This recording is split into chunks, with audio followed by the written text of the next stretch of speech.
अगर आप भविष्य में 10,000 साल आगे चले जाते हैं तो पृथ्वी कैसी नजर आएगी? क्या इसकी ज्यादातर सतह ज्वालामुखियों से घिरी होगी या ये जमकर बर्फ बन चुकी होगी? क्या हो अगर आप इससे भी ज्यादा आगे बढ़ जाएं, भविष्य में 10 लाख साल आगे तक?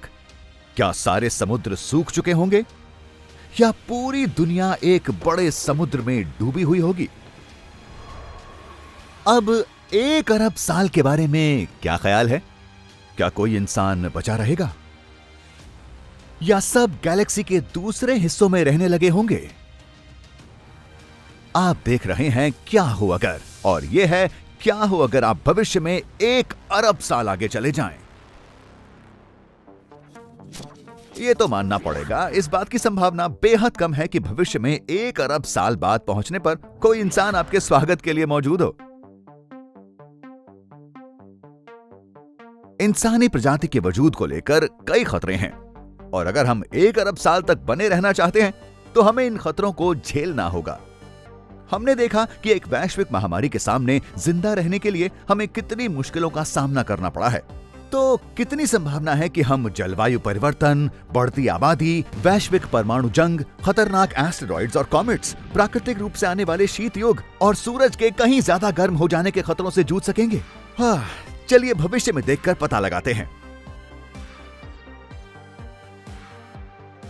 आज से केवल 10,000 सालों के अंदर हम डेका मिलेनियम बग नाम की एक बड़ी समस्या में पहुंच जाएंगे।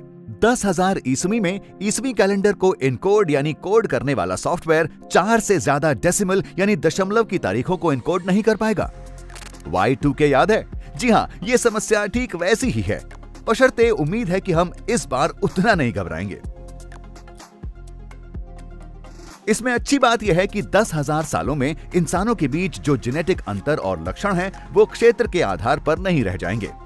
त्वचा और बालों का रंग जैसे लक्षण पूरी दुनिया में समान रूप से पाए जाएंगे।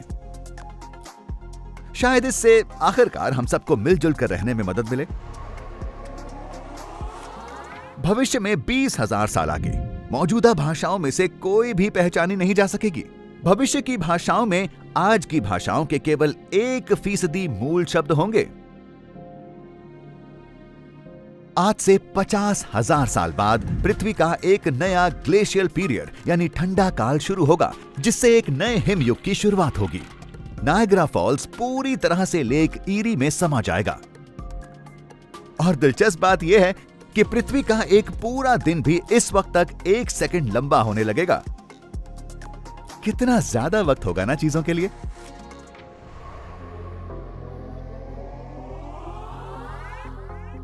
ढाई लाख सालों में लोईही ज्वालामुखी पानी के स्तर से ऊपर पहुंचकर हवाई में एक नया द्वीप बन जाएगा। और 5 लाख सालों में हो सकता है कि 1 किलोमीटर से ज्यादा डायामीटर का एक एस्टेरॉइड पृथ्वी से टकरा जाए। अगर हम इसे रोक नहीं पाते हैं तो इससे होने वाला क्रेटर यानी गड्ढा 400 किलोमीटर से कम बड़ा नहीं होगा। इससे पूरे ग्रह में आग फैलेगी और हवा सांस लेने लायक नहीं रह जाएगी। तो कुछ तो है जिसका आप इंतजार कर सकते हैं। और अगर यह सब काफी नहीं है तो 10 लाख सालों में एक और सुपर वोल्केनो यानी बड़ा ज्वालामुखी फटेगा, जो इतना बड़ा होगा कि इससे 3,200 घन किलोमीटर जितनी राख निकलेगी। इससे इतना लावा निकलेगा जो 75% ग्रैंड कैनियन को भर सकेगा। ये 70,000 साल पहले हुए टोबा ज्वालामुखी विस्फोट जैसा होगा, जिसने लगभग पूरी इंसानियत का सफाया कर दिया था। और नजदीकी बीटल जूस तारा फटकर सुपरनोवा हो गया होगा, जिसके बाद ये दिन के वक्त भी पृथ्वी से नजर आ सकेगा।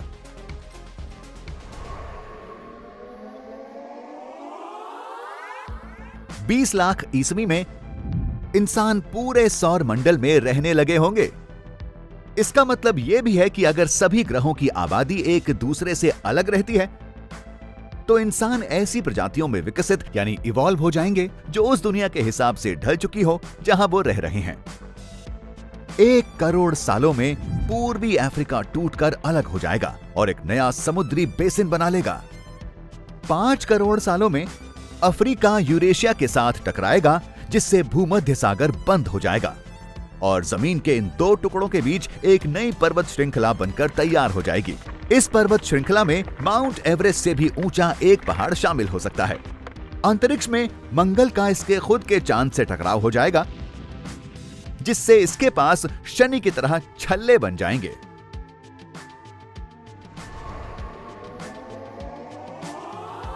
छह करोड़ सालों में कनाडा और अमेरिका के रॉकी पर्वत पूरी तरह से खत्म हो चुके होंगे। 8 करोड़ सालों में हवाई के सभी द्वीप पानी के स्तर से नीचे जा चुके होंगे। 10 करोड़ सालों में एक ऐसा एस्टेरॉयड पृथ्वी से टकराएगा जो 6 करोड़ 60 लाख साल पहले डायनासोर को खत्म करने वाले एस्टेरॉयड जैसा होगा, वो जो आकार में 10 किलोमीटर चौड़ा था। 25 करोड़ सालों में पृथ्वी के सभी महाद्वीप एक साथ मिलकर पैंजिया जैसे हो जाएंगे। हाँ, बस इस बार इसे पैंजिया अल्टीमा कहा जाएगा। पर ज्यादा लगाव मत रखिएगा, क्योंकि 40 से 50 करोड़ सालों में पैंजिया अल्टीमा फिर अलग हो जाएगा।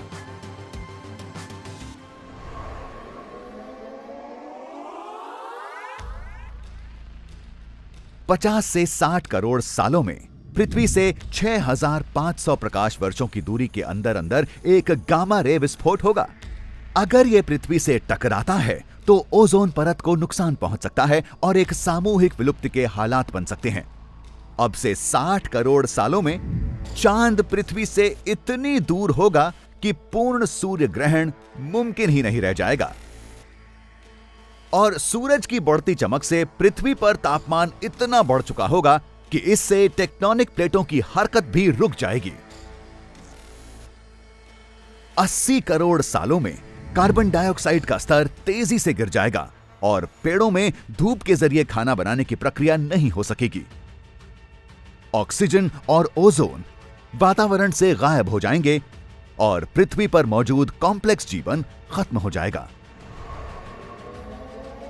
और आखिरकार 1 अरब साल में सूरज की चमक 10% बढ़ चुकी होगी और पृथ्वी का औसत तापमान 47 डिग्री सेल्सियस हो जाएगा। हमारा वातावरण एक नीले ग्रीन हाउस जैसा महसूस होगा और हमारे समुद्र सूख चुके होंगे, जिसके बाद ध्रुवों पर केवल थोड़ी सी मात्रा में पानी बचा रह जाएगा।